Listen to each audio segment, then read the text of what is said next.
കൂടുതൽ ടെക് വീഡിയോകൾക്കായി ഈ ചാനൽ സബ്സ്ക്രൈബ് ചെയ്യൂ. ചാനൽ അപ്ഡേറ്റ്സ് അപ്പോൾ തന്നെ അറിയാൻ വേണ്ടി ബെൽ ഐക്കൺ ക്ലിക്ക് ചെയ്യൂ.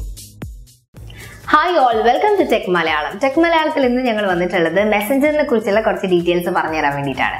നമ്മുടെ വാട്സപ്പ് കഴിഞ്ഞിട്ടുണ്ടെങ്കിൽ ഏറ്റവും കൂടുതൽ ആൾക്കാർ യൂസ് ചെയ്യുന്ന ഒരു മെസ്സഞ്ചർ അല്ലെങ്കിൽ മെസ്സേജിങ് ആപ്ലിക്കേഷൻ ആണ് സോഷ്യൽ ആപ്പ് എന്ന് പറയുന്നത് മെസ്സഞ്ചറാണ്.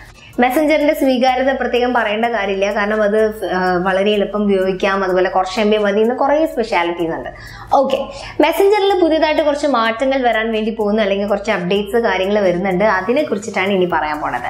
ആദ്യത്തെ കാര്യം എന്ന് പറയുന്നത് വിൻഡോസ്, ആൻഡ്രോയിഡ്, iOS ഇതിന്റെ പഴയ പതിപ്പുകൾ വർക്ക് ചെയ്യുന്ന സ്മാർട്ട് ഫോൺസിൽ ഇനി മുതൽ മെസ്സഞ്ചർ കിട്ടില്ല. ഇത്തരം പഴയ OSകളിൽ യൂസ് ചെയ്യുന്ന സ്മാർട്ട് ഫോൺസിൽ നിന്ന് മെസ്സഞ്ചർ നീക്കം ചെയ്യുന്നു. മാർച്ച് അവസാനത്തോടു കൂടി ഈ ഫോണുകളിൽ നിന്ന് മെസ്സഞ്ചർ അപ്രത്യക്ഷമാകും. ഇപ്പൊ വാട്സപ്പ് പോകുന്നു എന്ന് പറഞ്ഞില്ല, അതേപോലെ തന്നെ മെസ്സഞ്ചറും പോകും എന്നുള്ള ഒരു ന്യൂസ് ആണ് ഇപ്പൊ പുറത്തു വന്നിട്ടുള്ളത്. പ്രത്യേകം മെൻഷൻ ചെയ്യുന്നുണ്ട് വിൻഡോസ് 8.1 മുൻപുള്ള ഓപ്പറേറ്റിംഗ് സിസ്റ്റത്തിൽ വർക്ക് ചെയ്യുന്ന ഫോൺസിൽ പ്രത്യേകിച്ചും ഇത്തരത്തിൽ മാറും എന്നുള്ളത്. ഓക്കെ, അപ്പോൾ നിങ്ങളുടെ ഫോണിലൊന്ന് ജസ്റ്റ് ചെക്ക് ചെയ്യുക, മെസ്സഞ്ചർ ഓപ്പറേറ്റിംഗ് സിസ്റ്റം ഒന്ന് ചെക്ക് ചെയ്യുക, ഏത് ഓപ്പറേറ്റിംഗ് സിസ്റ്റം ആണ്. അപ്പം മെസ്സഞ്ചറിന്റെ അത്യാവശ്യത്തിനനുസരിച്ചിട്ടാണെങ്കിൽ ഫോൺ മാറ്റാൻ സമയമായി എന്നർത്ഥം. രണ്ടാമത് നമ്മുടെ ഫേസ്ബുക്കിൽ ഒരു പുതിയ അപ്ഡേറ്റ് വന്നിട്ടുണ്ട്. അത് സ്വിച്ച് അക്കൗണ്ട് എന്നുള്ളതാണ്. അതായത് നിങ്ങൾ പല ആൾക്കാരും ചിലപ്പം ഒന്നിലധികം ഫേസ്ബുക്ക് അക്കൗണ്ട്സ് യൂസ് ചെയ്യുന്നുണ്ടാകും. അല്ലെങ്കിൽ നിങ്ങളുടെ ഫോണിലെ നിങ്ങളുടെ വീട്ടിലുള്ള ലാപ്ടോപ്പിൽ നിങ്ങളുടെ വീട്ടിലുള്ള ഒന്നിലധികം ആൾക്കാർ ഫേസ്ബുക്ക് മാറി മാറി യൂസ് ചെയ്യുന്നുണ്ടാവും. നിങ്ങൾ നിങ്ങളുടെ ബ്രദറോ അല്ലെങ്കിൽ അച്ഛനോ അമ്മയോ സിസ്റ്റേഴ്സോ അങ്ങനെ ഷെയർ ചെയ്ത് യൂസ് ചെയ്യുന്നുണ്ടാവും.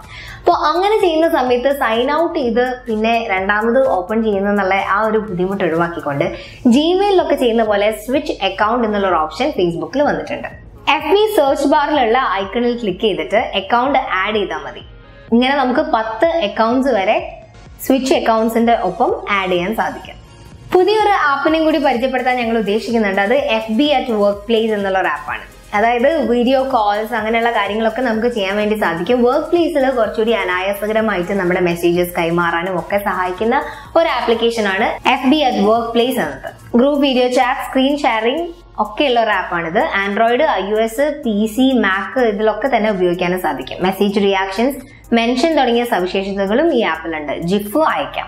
FB at Workplace എന്ന് പറയുന്നത് കാണാൻ മെസ്സഞ്ചറിനെ പോലെ തന്നെയാണ്. ഓൾമോസ്റ്റ് അതിന്റെ യൂസേജും മെസ്സഞ്ചറിനെ പോലെ തന്നെയാണ്. അപ്പോൾ ഇന്നത്തെ ഇൻഫർമേഷൻ ഞങ്ങളിവിടെ വൈൻഡപ്പ് ചെയ്യാണ്. മറ്റൊരു ടോപ്പിക്കുമായി അടുത്ത ദിവസം കാണാം. അതുവരെ സ്റ്റേ ട്യൂൺ. ബൈ.